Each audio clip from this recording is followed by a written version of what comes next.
Dios me las bendiga, mis amadas hermanas, que estén muy bien. Para mí es un privilegio, para mí es un honor el poder estar acá, pudiendo transmitir en vivo, pudiendo colaborar con un poquito de lo que el Señor me ha permitido aprender a lo largo del tiempo, que sea Él por medio de mí, que sea Él el que resplandezca. Vamos a iniciar con nuestra primera clase oficial, amén. Y nuestra primera clase vamos a estudiar lo que es el aro de gloria. Tiene un sentido, tiene simbología, tiene una representación. El aro, como sabemos, ¿verdad?, es un instrumento muy poco utilizado en la congregación, amén. Normalmente les había dicho, utilizamos el manto, utilizamos los streamers, utilizamos los panderos, las banderas, pero muy poco utilizamos lo que es el aro. Y déjeme decirle que es un instrumento apasionante, es un instrumento maravilloso. Cuando usted entienda y comprenda lo que representa cada una de sus partes, estoy segura que usted también se va a enamorar de este instrumento. Entonces, vamos a iniciar con el aro de gloria. ¿Qué es el aro de gloria? Es un instrumento de celebración que representa el fluir o el mover del Espíritu Santo. Y esto lo hacemos, ¿verdad?, cuando ministramos en medio de la congregación, volviéndose una herramienta útil en las manos del adorador. Con él ministramos la presencia de Dios, tipificando lo invisible a lo natural, porque recordemos, ¿verdad?, que las cosas del Espíritu no se perciben a los ojos humanos y que necesitamos representar lo invisible, lo que no se ve, traerlo a lo natural. Entonces, tipifica lo invisible a lo natural, ayudándonos a interpretar un mensaje más claro a las personas que nos están viendo. Este instrumento se puede ejecutar tanto en la danza de alabanza como en la danza de adoración, donde el adorador presenta al Padre sacrificio vivo de alabanza.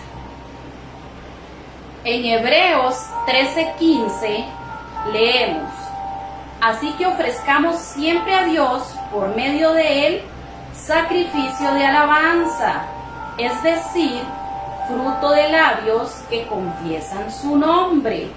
¿Por qué? Porque como adoradores nosotros estamos danzando y a la vez estamos declarando, a la vez estamos adorando, a la vez estamos orando, estamos proclamando. Entonces dice que ofrezcamos siempre a Dios por medio de ¿quién? Por medio del Espíritu Santo, sacrificio de alabanza. Cuando hablamos de la palabra sacrificio, sabemos que es algo que cuesta. ¿Por qué sacrificio de alabanza? Porque no siempre nosotros sentimos esas ganas de adorar. Y sin embargo, como adoradores de altar, tenemos que adorar a pesar del dolor, a pesar de la enfermedad, a pesar de las dificultades, de los problemas que se presenten. Por eso dice sacrificio vivo de alabanza. Cuando nosotros danzamos con el aro, entonces dice que estamos ofreciendo al Señor ofrendas de sacrificio de alabanza.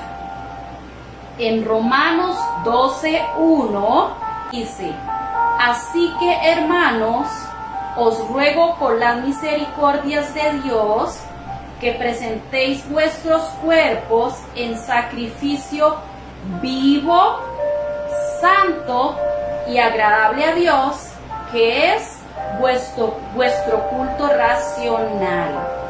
Ahí volvemos a leer ¿verdad? Que tenemos que presentarnos frente al Padre como sacrificio vivo. Amén. Estamos vivos. En el momento que Jesús dio su vida por amor a nosotros y fue Él esa ofrenda, amén, fue la última ofrenda de sangre que se hizo, y por ende, como les había dicho en la palabra de camino al Calvario, la historia de la humanidad se parte en dos, en un antes de Cristo y un después de Cristo. En ese entonces, en ese después de Cristo, ya no se presentan más ofrendas de sangre, porque Cristo había dado, ¿verdad?, la última ofrenda. Dice que sacrificio vivo, usted es un sacrificio vivo, yo soy un sacrificio vivo, amén. Y dice que nos tenemos que presentar santos, apartados del pecado. ¿Por qué? Porque tiene que ser agradable a Dios, amén.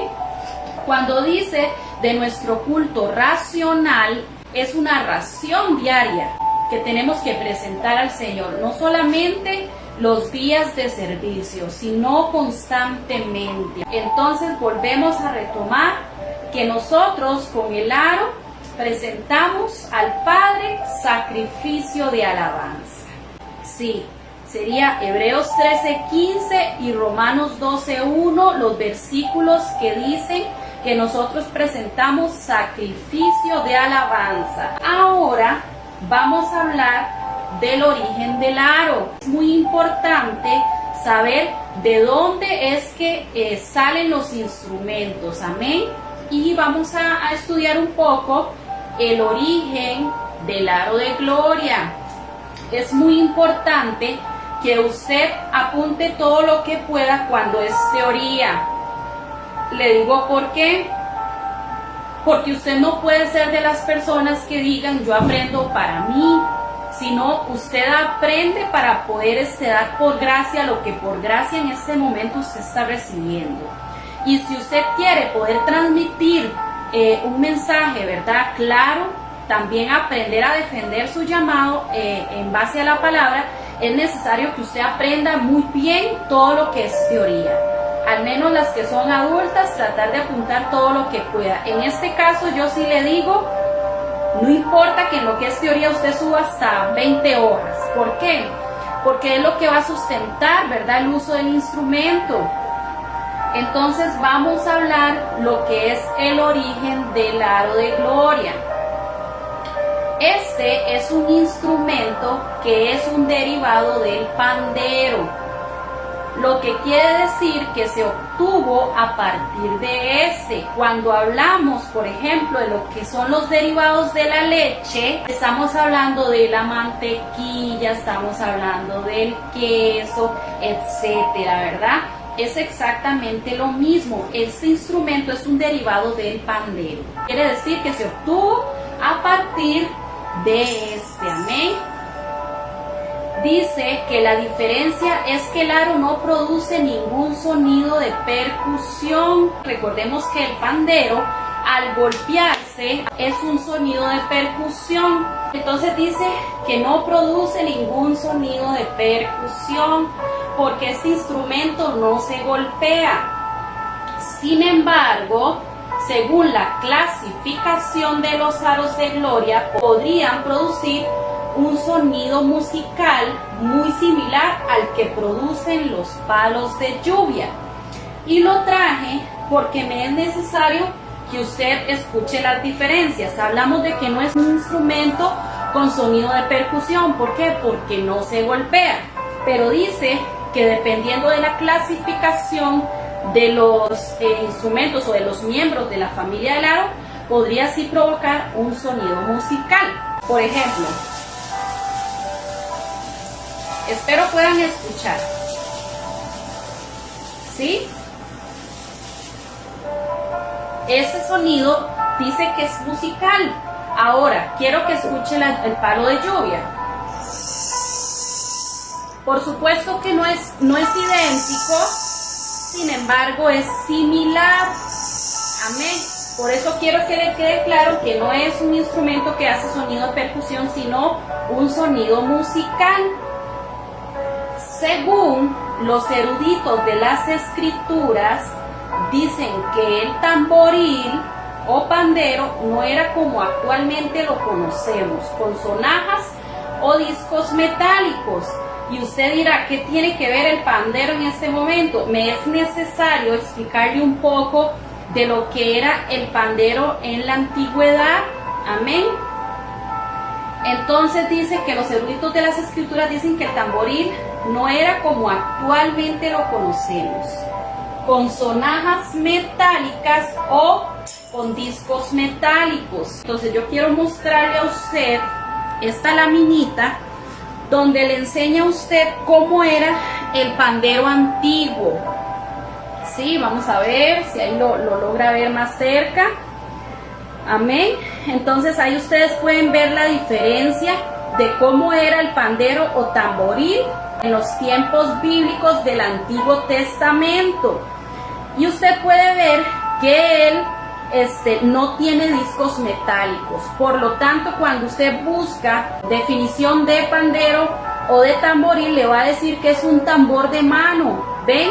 Porque tiene lo que es la membrana y solamente el marco de madera. Le explico esto porque ya casi pasamos a la explicación de lo que es el aro de gloria. ¿Ven? Entonces, así era en la antigüedad y así es en la actualidad, donde ahora se le ponen los discos metálicos. Amén.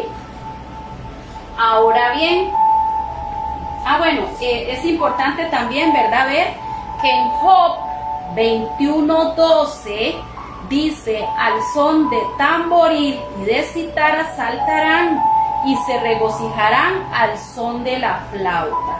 Amén. Así es como lo habla el Antiguo Testamento. También sabemos que podemos encontrar muchísimos versículos que hablen sobre el tamboril, pero para no llenarlas de tanta información, solamente quise utilizar ese verso, ¿verdad?, para apoyar la explicación de cómo era el pandero en la antigüedad. Ahora bien, ¿por qué yo les cuento un poquito de cómo era el pandero en la antigüedad? Porque yo necesito explicarle un poco de la comparación del pandero antiguo con el aro de gloria. Entonces vamos a ver si usted puede ver ahí. ¿Sí? Vamos a hablar un poquito de la comparación. Por eso el origen del instrumento, de lo que es el aro de gloria. Amén. Ustedes pueden ver aquí que el pandero antiguo está compuesto por el parche o la membrana, y alrededor lo que sujeta lo que es la membrana es el marco de madera.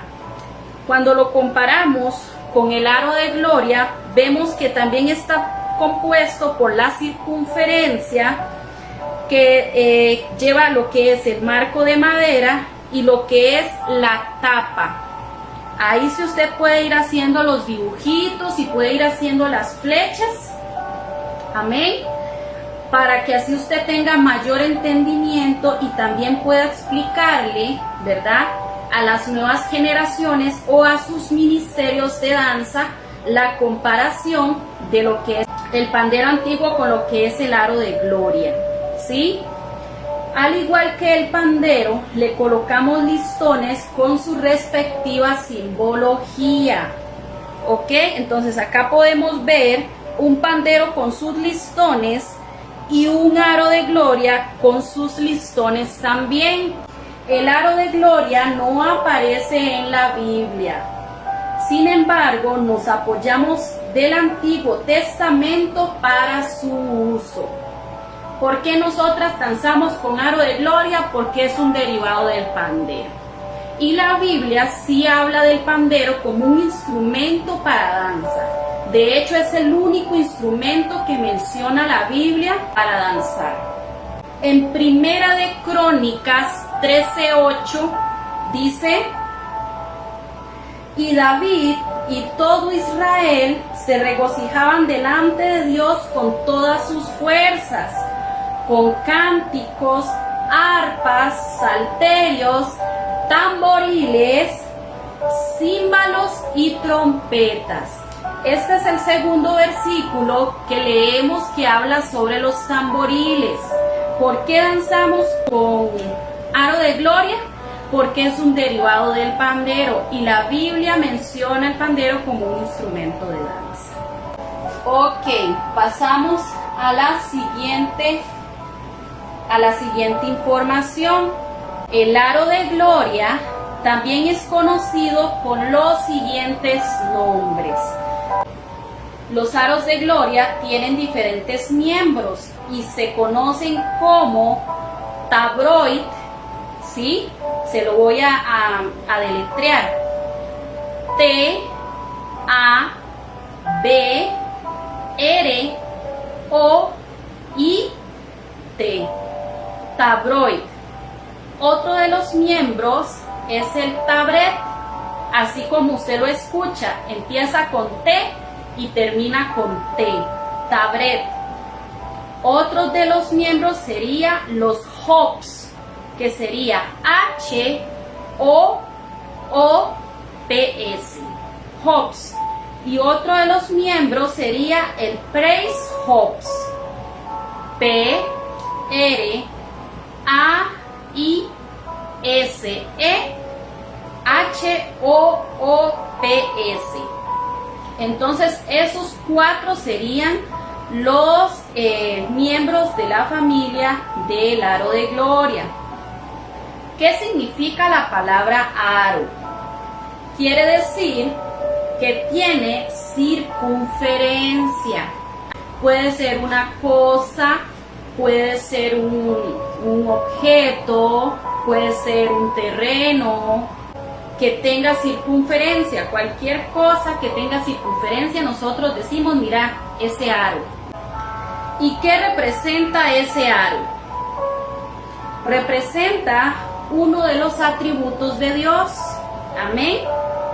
Y dice que entre sus atributos está que Él es eterno, que Él es infinito, que Él es perfecto. Un círculo, vemos que es perfecto, a menos que nosotros lo hagamos ahí al aire, no, ¿verdad? Pero el círculo que utilizamos, ¿verdad?, en los aros de gloria, esos círculos son perfectos. También quiere decir que no tiene principio ni fin. Si comparamos alguna otra figura, vamos a ver, por ejemplo, ¿qué les puedo decir? Esta hoja, esta misma hoja, vemos que es un rectángulo y que tiene 4 esquinas. Amén. Entonces quiere decir que este rectángulo inicia de aquí y termina acá. Inicia acá y termina acá. Amén. Pero el círculo no tiene un punto de referencia. Por eso se dice que el círculo es infinito. ¿Por qué? Porque no tiene principio ni fin. Ahora bien, ¿qué son estas letras que yo les estoy enseñando? Estas letras son del alfabeto griego. Y esta letra A representa el alfa. Amén. Y esta otra letra en el alfabeto griego representa omega. ¿Sí? Cuando vamos y estudiamos, vemos que el alfabeto griego inicia con alfa y termina en omega. ¿Qué quiere decir? Que Dios es el principio y Él es el fin. ¿Sí? ¿Ven cómo todo se va uniendo y todo tiene sentido? Ahora bien, ya estudiamos esta otra ficha. Habiendo aprendido eso, necesitamos saber cuál es el versículo lema que nosotras utilizamos para apoyarnos y poder usar el aro de gloria. Apocalipsis 1:8 dice: yo soy el alfa y la omega, el principio y el fin, dice el Señor, el que es, el que era y el que ha de venir, el Todopoderoso. También Apocalipsis 22:13 y dice: yo soy el alfa y la omega, el principio y el fin, el primero y el último. ¿Ven cómo concuerda? Y qué interesante lo que representa el círculo y lo que significa y simboliza estas dos letras. Amén. Qué forma tan maravillosa de enseñarnos el Señor, ¿verdad? Por medio de su palabra, con cosas naturales como lo es el alfabeto. En este caso, el alfabeto griego. Alfa y omega. Yo soy el principio y el fin, el primero y el último. Es una enseñanza maravillosa y me gusta muchísimo. Muy bien. ¿Qué ministramos nosotras con el aro de gloria? Nosotras, cuando estamos danzando con el aro de gloria, estamos ministrando lluvia de bendiciones. Y para eso vamos a leer Joel 2:23. Dice: vosotros también, hijos de Sión, alegraos y gozaos en Jehová vuestro Dios, porque os ha dado la primera lluvia a su tiempo, y hará descender sobre vosotros lluvia temprana y tardía como al principio. ¿Ven cómo se conecta el aro de gloria? Estamos hablando que Él es el principio y Él es el fin. Cuando nosotros estamos ministrando con conocimiento el aro de gloria, estamos ministrando lluvia de bendiciones. También ministramos el reino de Dios sobre la tierra. Y vamos a leer Apocalipsis 11:17. Y dice: diciendo, te damos gracias, Señor Dios Todopoderoso, el que eres y que eras y que has de venir, porque has tomado tu gran poder y has reinado. Entonces ministramos el reino de Dios sobre la tierra. Estamos declarando que Él es el dueño de nuestra nación. Estamos diciendo: Señor, esta tierra te pertenece. Tú eres nuestro rey, tú eres nuestro Dios. Entonces eso ministramos. Otra cosa es la manifestación de Dios. Y para eso vamos a leer Primera de Pedro 1:20. Ya destinado desde antes de la fundación del mundo, pero manifestado en los postreros tiempos por amor de vosotros. Entonces dice: manifestado en los postreros tiempos. ¿Por quién? Por amor a nosotros. Cuando nosotros estamos ministrando también pidiéndole al Señor que se manifieste su presencia. Muy bien, vamos a hablar de lo que es el simbolismo de las partes del aro de gloria. Entonces aquí yo le muestro para que usted ahí pueda hacer su dibujito, que representa lo que es el marco o la circunferencia. Ok, esto es lo que es alrededor, el marco, representa o simboliza la corona de Cristo. Representa la humildad que tuvo el Señor, representa entrega, representa perseverancia, amor, victoria, triunfo, representa eternidad, representa perfección, representa que Él es el principio y el fin. También representa a Cristo como Rey de nuestra vida. Por eso anteriormente le decía que cuando nosotros estamos ministrando con el aro, estamos diciéndole al Señor que Él es nuestro Rey, que Él se apodere del lugar donde estamos. Amén, porque estamos declarándolo. Luego, ¿qué simboliza lo que es la tapa? Esto simboliza a Dios sobre todo. Amén. Esto simboliza cobertura de Dios, el abrigo del Altísimo. Tuya es, oh Jehová, la magnificencia y el poder, la gloria, la victoria y el honor, porque todas las cosas están en los cielos y en la tierra son tuyas. Tuyo, oh Jehová, es el reino y tú eres excelso sobre todos. Primera de Crónicas 29:11. ¿Y qué representa, verdad? Lo que son las lluvias. Esto representa o simboliza el mover del Espíritu Santo, por el movimiento que se hace cuando lo estamos moviendo. Ahora bien, los dos sinónimos de lo que es el aro encontramos argolla y anillo. Y eso simboliza un pacto de Dios con nosotros. Esto sería otro simbolismo de lo que representa el aro, ¿sí? Y dice que simboliza un pacto de Dios con nosotros. Cuando nosotros vamos a las Escrituras, encontramos muchísimas promesas que Dios nos hace y por ende se vuelven un pacto. Dice la palabra que Dios no es hijo de hombre para que mienta, ni hijo de hombre para que se arrepienta. Dice que Él no es mentiroso, que Él cumple sus promesas. Y por eso es necesario que vayamos a la Biblia para ver cuáles son esas promesas que nos recuerdan lo que es este anillo, ¿verdad? Porque estamos viendo que es en grandes dimensiones. Entonces, en Salmos, esto no lo vamos a leer porque de lo contrario se nos iría el tiempo. Pero sí es necesario que usted los tenga ahí apuntados en su cuaderno. Salmos 103, 17 y 18. Y dice que entre sus pactos está amarnos eternamente. Vea qué hermoso cuando nosotros danzamos con este aro, todo lo que trae a memoria de nosotros. Cuando lo volvamos a ver, usted va a decir: Señor, tú me has amado eternamente y me vas a amar eternamente.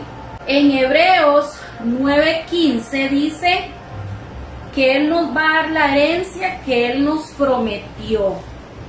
En Éxodo 19:5 dice que somos propiedad de Dios.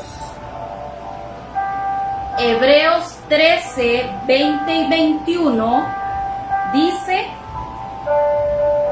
que Él nos va a capacitar para cumplir con su propósito. Amén. Él nos va a capacitar para hacer la voluntad de Dios.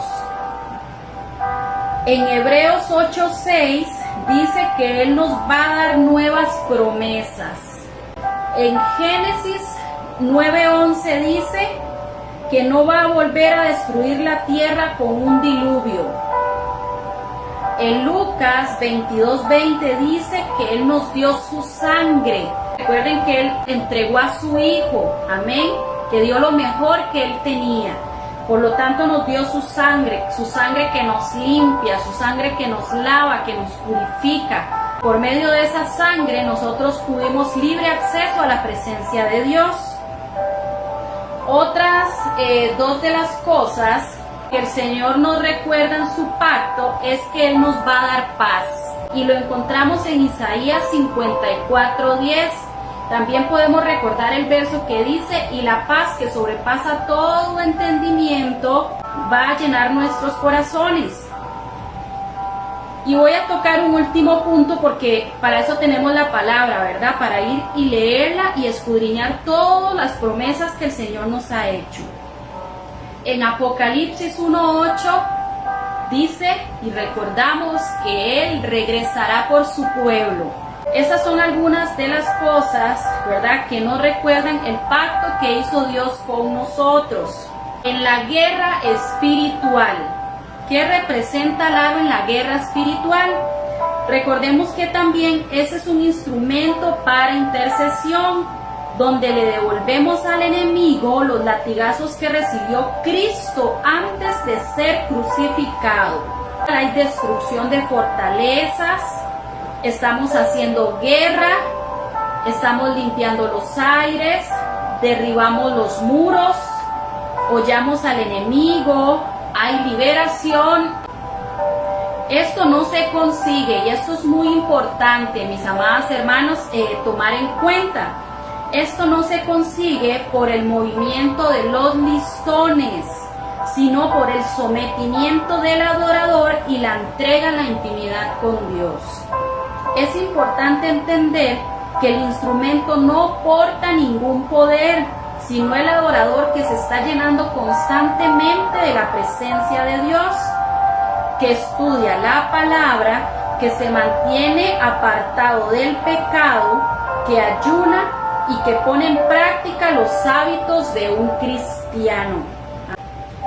El profeta Isaías decía: el Espíritu de Jehová el Señor está sobre mí, porque me ungió Jehová, me ha enviado a predicar buenas nuevas a los abatidos y a vendar a los quebrantados de corazón, a publicar libertad a los cautivos y a los presos apertura de la cárcel.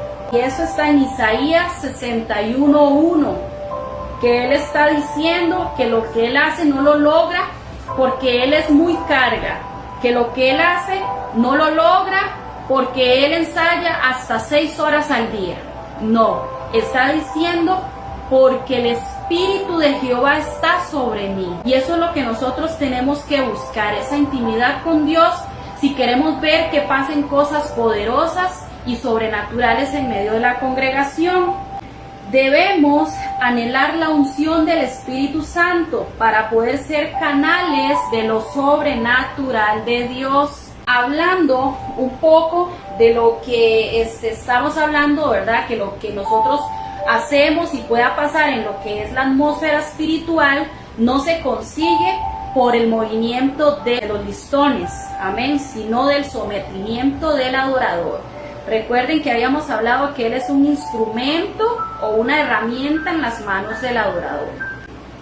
Y quiero que también vaya usted ahí en su Biblia o lo apunta y luego lo lee y lo escudriña.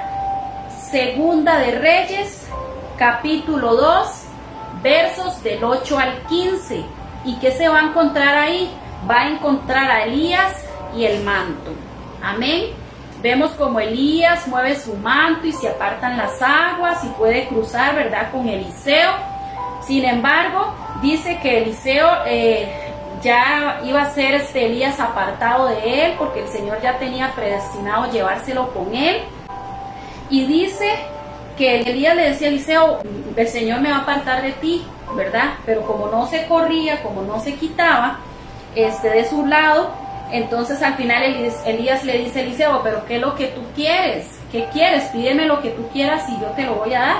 Y él le dice, yo lo que quiero es una doble porción de tu espíritu. Amén. Y dice, cosa difícil has pedido. Amén. Sin embargo dice que el Señor arrebata a Elías, ¿verdad? Y el manto queda con Eliseo. ¿Y qué es lo que pasa? Amén. Que no es el espíritu de Eliseo, sino el Espíritu Santo, amén, que invade el cuerpo de Eliseo, y luego dice que Eliseo también mueve el manto y luego se apartan las aguas, amén. Entonces, estos son ejemplos de que los instrumentos que se utilicen, independientemente de cuál sea, son solamente herramientas que Dios usa para representar algo, amén. Pero el poder lo porta el adorador que se somete a la presencia del Señor, y habíamos dicho que practica los hábitos del cristiano, ¿verdad? Tener la costumbre de leer las escrituras, de ir a la intimidad, de adorar, de ayunar, amén. Otro ejemplo lo podemos encontrar en Éxodo capítulo 4. ¿Qué vamos a encontrar en ese capítulo? A Moisés y la vara, ¿sí? Moisés como el principal canal de lo sobrenatural de Dios. La vara solamente la herramienta que se utilizó en ese momento, pero el instrumento principal fue Moisés. También quiero que vaya a Lucas 8, 43 al 48. Y esta es otra historia maravillosa que nos enseña que el instrumento no es portador de la presencia de Dios, sino la persona. Y en este caso estamos hablando de Jesús. Cuando la mujer llega y toca, ¿verdad?, las vestiduras de Jesús y se sana del flujo de sangre. Entonces nuevamente vemos que es Jesús el portador de la mismísima presencia de Dios y no las vestiduras. Y el último ejemplo, porque podemos encontrar muchísimos ejemplos en la palabra donde nos enseña que el principal canal de lo sobrenatural de Dios es el adorador, quiero que usted busque en Segunda de Reyes 13:21. Léala, es una historia que a uno le para los pelitos de punta, es maravillosa. Entonces yo la invito a que usted pueda estudiarla y leerla ahí en su casa. Y en esta historia vamos a encontrar a los huesos de Eliseo, amén. ¿Y qué es lo que pasa en esta historia? Dice que había pasado, en mis palabras, sí, parafraseado, un poco de gente, de delincuentes, y dice que la tiraron en la tumba donde estaban los huesos de Eliseo. Eliseo estaba muerto.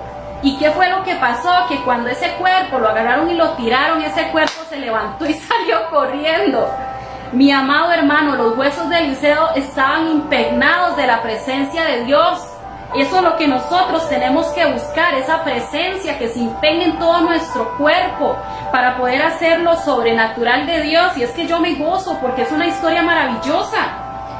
Dice la palabra que Él es el mismo hoy por los siglos de los siglos. También encontramos en la palabra donde nos dice que mayores cosas vamos a hacer de las que hizo Jesús.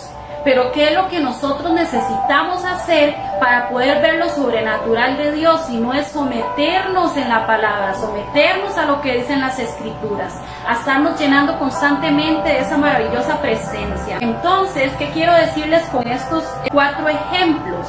Que el instrumento por sí solo no hace nada. Amén. Él solamente es algo representativo.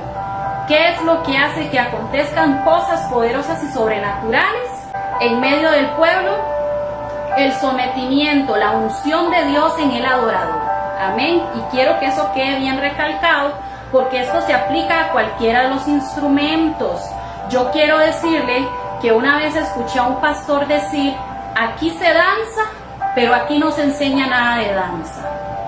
Y yo me puse en los zapatos de él y me puse a pensar, ¿por qué razón él pensaba de esa manera? Amén, no somos quienes para juzgar. Sin embargo, muchas veces se hace mal uso de las enseñanzas de los instrumentos. Y recuerde que hay mucha gente nueva en la fe y puede que haga que los instrumentos sean como algo mágico. Amén, tergiversando completamente la enseñanza de los instrumentos. Por eso es tan importante que usted aprenda y que usted entienda el uso de cada uno de ellos, qué se ministra, o qué estamos nosotros ministrando. Amén, qué es lo que queremos dar a entender al pueblo. Por eso es tan importante que usted aprenda muy bien cada uno del uso de los instrumentos. Es la misma presencia de Dios que va a hacer que lo sobrenatural pase, que nosotros solamente somos vasos, que nosotros no tenemos por qué jactarnos de algo que pasó. No, simplemente ser agradecidos y decirle: Señor, gracias porque fue un instrumento que usaste para hacer algo poderoso por medio de mi vida. Amén. Muy bien. Y vamos a hablar un poquito de la familia de los aros de gloria. Y para eso quiero mostrarle el primer miembro de la familia de los aros. Amén. Quiero que vea este diseño. Entonces, este instrumento es aro de adoración. Tiene su manto, es muy bonito, es muy fácil de usar, es muy fácil de confeccionar, también es muy económico. Entonces, el primer miembro de la familia de los aros es el aro de adoración. Luego, el siguiente miembro de la familia de los aros es el tabroid. ¿Y qué quiere decir tabroid? Recuerde que habíamos estudiado un poco los miembros. Tabroid quiere decir aro con cintas. Y este fue con el que dancé, ¿verdad? En la preclase. Y el tabroid significa aro con cintas. Y con él exaltamos el nombre de Dios. Este sería el segundo miembro de la familia de los aros. Ahora bien, el tabret. ¿Qué es el tabret? Tabret quiere decir aro con lluvias. A diferencia del otro, ¿verdad? Estas lluvias son metálicas. Este dice que tabret es una palabra en inglés que traducida al español significa tamboril. Este sería el tercer miembro de la familia de los aros. Me faltan dos nada más para terminar esta sección. Ok, luego dice que otro de los miembros es el hops. Hops es una palabra en inglés que en español significa aro. y quiero que lo vean acá. Este Hobbs dice que con él ministramos gozo. Al usarse, debe hacerse con alegría. Entonces este sería el cuarto miembro de la familia de los aros, Hobbs. Y el quinto miembro de la familia de los aros sería el Praise Hobbs, que significa aro de alabanza. Y quiero que lo vea acá. Este sería el Praise Hobbs, que es una palabra en inglés que significa aro de alabanza. Y dice que la diferencia entre el Praise Hobbs y el Hobbs, ¿sí? Pueden verlo ahí. La diferencia entre el Praise Hobbs y el Hobbs es que el Praise Hobbs es más grande. Esa sería la diferencia. Hobbs y Praise Hobbs. Estas serían los 5 miembros de la familia de los aros. Para dejar esta parte clara, quiero decirle que con el paso del tiempo, al igual que con el pandero, fue en evolución y dice que la creatividad divina llega, nos ministra, el Espíritu Santo nos direcciona, amén, y por medio del paso del tiempo y la creatividad divina se añadieron otros aros con diferentes formas y tamaños, como por ejemplo el corazón del adorador. Ya en este cambia lo que es el aro. Sin embargo, ¿verdad? La creatividad hizo que cambiara a ser el aro del adorador. Él tiene su forma de aro, también tiene sus lluvias. Entonces este sería uno de los nuevos miembros de la familia de los aros, y este se llama corazón de adorador. Luego encontramos también el aro que es con cascabeles. Este sería otro aro, muy lindo para ministrar. A diferencia del pandero, este sí se puede utilizar en la danza de adoración, porque no hace tanto ruido como lo hace el pandero. Entonces no se va a prestar para distracciones en medio del pueblo. Es muy bonito, pueden escuchar el sonido. Y déjenme contarle un poco de la revelación. Este aro usted lo puede usar con pañuelo, lo puede cambiar y ponerle lluvias, ¿verdad? Puede ponerle listones. Yo le pedí al Señor la revelación. Yo le decía, Señor, ¿qué simboliza? ¿Qué representa el aro con cascabeles? Y déjeme decirle que para eso usted va a ir a Éxodo 28:31 en adelante, y dice que cuando Dios manda hacer las vestiduras de Aarón, pide que alrededor del manto de él le pongan cascabeles, que cuando él entre a la presencia de Dios se puedan escuchar sonar, amén, que eso es lo que va a hacer que la gente sepa, ¿verdad?, que él no ha muerto, porque va a ir caminando y se va a ir escuchando el sonido de los cascabeles.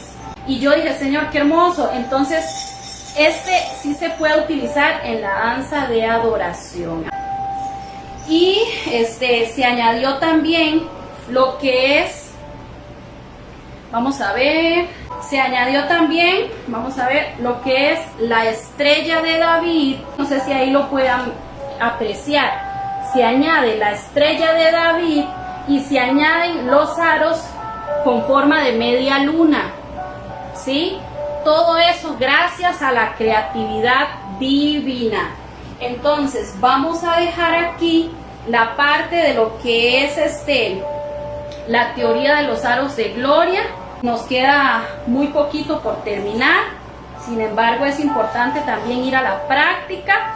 Todos esos aros, gracias al Señor, los confeccioné para gloria y exaltación de su nombre.